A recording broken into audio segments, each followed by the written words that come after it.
Hey, crisis averted. Anybody who's been following my shit from this morning, you'll remember I had a little bit of a mishap trying to get this multi-lock apart. Thanks to Texas Jim, a little bit of brute force and ignorance, we actually got it apart. All I had to do was try to pull the plug out very gently and just bang it really fucking hard on the table. I may or may not have some experience with that, but not necessarily lock related, but it translated over quite well. So this is what we've got. You've got your driver pins on top there. They're all serrated.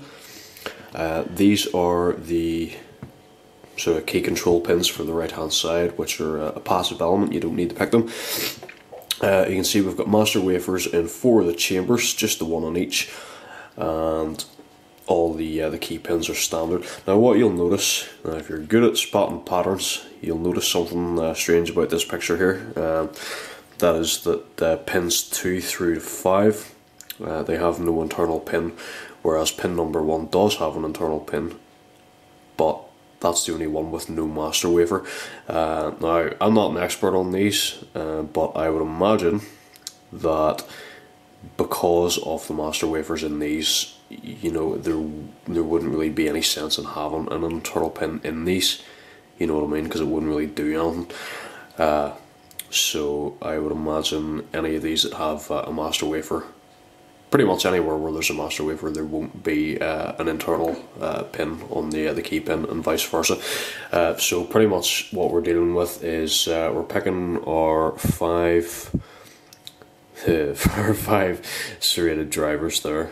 Whenever we get our big rotation, it's just binding up against those small inner pins, and a wee tickle just on these pins here. You don't even have to sort of focus on the very centre of the pin to do it, which I would say probably makes it a little bit easier, but that last step is very, very easy anyway. Once you get there, you're home free.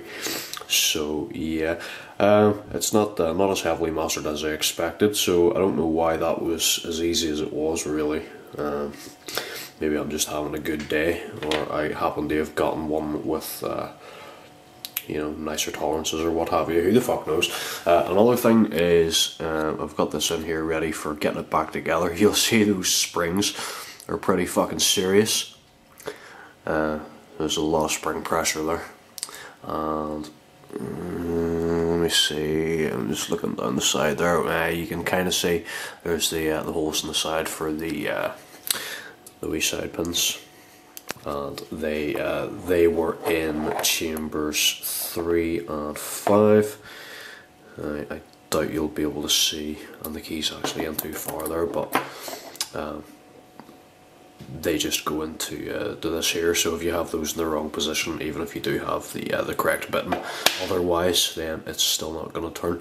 So yeah, I'm going to get this back together and put it on the shelf, and I'm never taking it apart again because that was a fucking nightmare. Thanks very much for watching, guys. Cheers.